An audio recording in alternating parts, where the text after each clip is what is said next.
If I try to manifest every day, how long until I see the results of that manifest?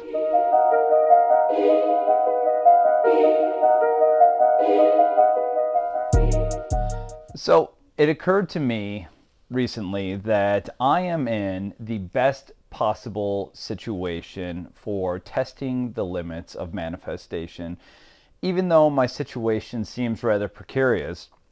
Now, not to air my personal information, but recently I was let go from a job. Now, let go is being very generous. It wasn't fired in the harshest terms, but I was fired from my job. Now, just as a little background story, I'm a helicopter pilot, both in the military and in the civilian world, and I'm also an entrepreneur who has an online business. But recently, during one of my night flights, I went to refuel my aircraft after dropping my crew off at the hospital. And when I went to start my aircraft back up, aircraft being a helicopter, and for those of you who are savvy with helicopters, an EC-145, when I went to start that helicopter up, one of the components wasn't working. And so in the effort of trying to troubleshoot it, I was unsuccessful. And so I took it to the next level of starting the aircraft to troubleshoot this. One thing led to another. The company was not happy that I started the aircraft while that component was non-operational, and therefore they said, you know what, bad move. We're going to go ahead and let you go. Now, I thought that this job was the universe putting me in the greatest situation because, believe it or not, last year I was fired from yet another job. Now, this is the first time I've been fired from a job in 25 years. Now, this wasn't just one job, but two in the same 12-month period.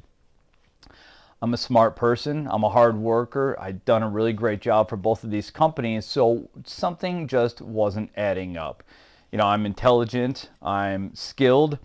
I focus, I work hard, I'm fast, I give people the results that they're looking, and yet two employers said that it wasn't working for them, and for some reason, we have no idea why. Now, to give you a little backstory on the first one, my son lives over in Europe, and I make it a habit of going to see him on a monthly basis. Coming back from a deployment in 2001, I made an agreement with upper management to work from home 2 or 3 days a week, and then, 2 or 3 days out of the month, and then take 2 days of vacation time. So, you know, together with 2 weekends, 3 days working from home, 2 days of vacation, there you have it a week. I'm over in Europe visiting my son. It worked out perfectly for the first year and a half.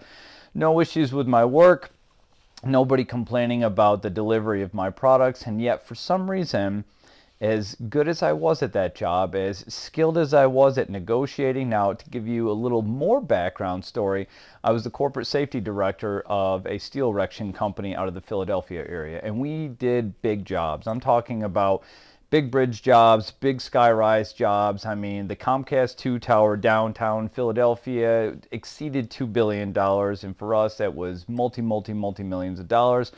Worked at the World Trade Center. Everywhere from Manhattan down to Philadelphia, we'd done a lot of work, and I was at the forefront of the safety programs, and I had done a really great job. I negotiated with big heads up in Manhattan, down in Philadelphia, you name it. I was all over the place, but no matter what, no matter how skilled I was at that job either, for some reason, I was called into the office one day and told that this jumping back and forth across the ocean to visit my son 1 week about every month was just not going to work for them, and it was either fight for my job in that moment or say, look, you know, fine, you guys have it your way, I'm gone, I guess. And that's what I chose, because who's going to choose their job over their children? Now, I know a lot of people would, because you need that security, right? But it just wasn't worth it. I knew that staying there was going to put a target on my back, and so I walked away. But I walked away with a positive mindset, okay? Yes, I was scared. Yes, I was worried about where the money was going to come from. I mean, this was a great paying job. It was 6 figures. You know, I was doing great. And between that and working for the military, I was having a very comfortable salary between the two, all right? Very comfortable salary. Now, I looked at that situation like, man, this is pretty bad. I'd been investing a lot in my business. I'd used up a lot of my savings. I still had some money in the account, but at the same time, without a job and with high expenses, that money was going to go like that pretty quick. So, not worrying about it and just putting my faith in the universe. And even at this point, I wasn't thinking completely about the universe, but just trusting in the process, just believing I was going to be okay somehow. I didn't know how, but I was going to be okay. Now, when the company let me go, they let me go with a severance of about $6,000. That is a terrible severance. And then the remainder of one of my paychecks. So all things together, I walked out of there with, less than $10,000, which, for being at a company for 7 years was not great. But then, not long after that, I ended up getting a call and a letter in the mail, and between the two of them, I was made aware that I had money in escrow and a retirement account that I had not been pumping money into because, I have a retirement with the military. So with private companies, I just don't worry about that type of thing. And that ended up being not far off from $50,000 that I was able to cash out on fairly quick. And I was thinking, my God, what perfect timing this is. Now I have something to live off of. I'm comfortable for a little while. And so with this online business of mine, I said, you know what? I'm going to put my energy into that. I'm going to focus on that. And between unemployment, which by the way, my job was in New Jersey, and New Jersey has one of the higher amounts of unemployment. So it was around $800 a week, or a little more than $800 a week. And I figured between that and flying a few times a week for the Army, I was going to be set. I was going to be financially secure enough to work on my business and focus on that, because my business is at a point where I can finally sell it as a software.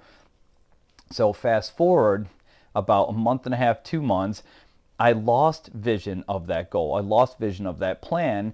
And what I decided to do was pursue some information that one of the other pilots in my unit passed on to me, which was one of the local hospitals in the area is looking for a helicopter pilot. Now, I didn't think much of it, and I knew that it wasn't really something for me. I didn't really want to go down that road, but at the same time, I'm thinking to myself, man, that could be a pretty sweet opportunity. So I went down to that hospital. I knew the guy who worked down there, one of the guys anyways, one of the pilots, and I sat there for a couple hours. I hung out, I followed him around, I watched what he did, and it seemed interesting enough for me to go and apply. Now, I did apply, and I didn't get that job. I didn't get that position. I wanted that hospital. It's about 10 minutes from the house. It would have been perfect. The time that they shift change was perfect. I was like, man, this is perfect. I literally left that crap job, and now I have the opportunity to do something that I love doing, which is fly, and making more money than I was making at that other company. But they didn't take me there. But they were still very interested in me.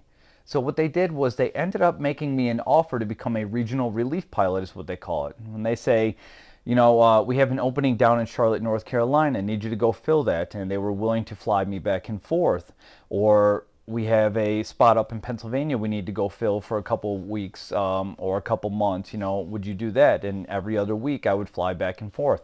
But I never ended up doing that either, because a hospital not far from here, about 25, 30 minutes away, ended up having a space come available. And the best part about that one was that had the highest cost of living adjustment rate out of any base in the area, meaning salary plus 30%, 130% of my salary, which means it was 20% more than the other job.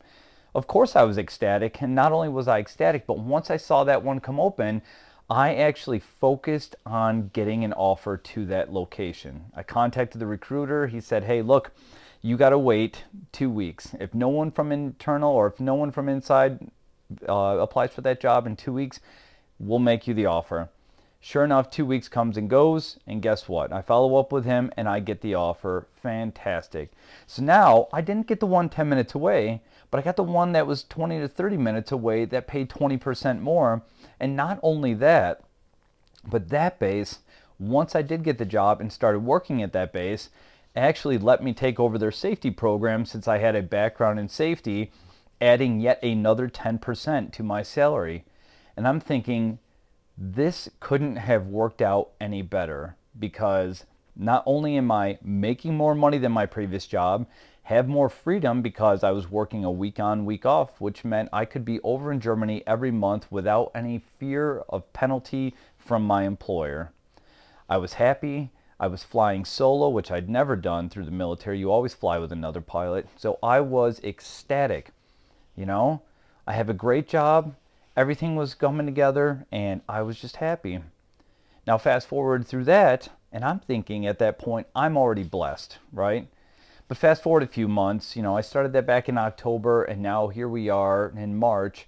But in February, I had that issue that I was telling you about, which was the component on the aircraft was having some issues. And so I started the aircraft.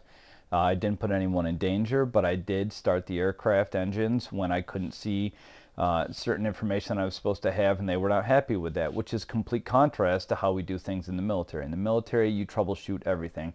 If something's not working for you, you find a way to make that work, and if it's absolutely just broken, call maintenance.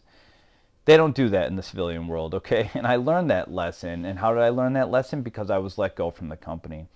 The experience that they valued in me when they hired me was the same experience, ironically, that led to my demise.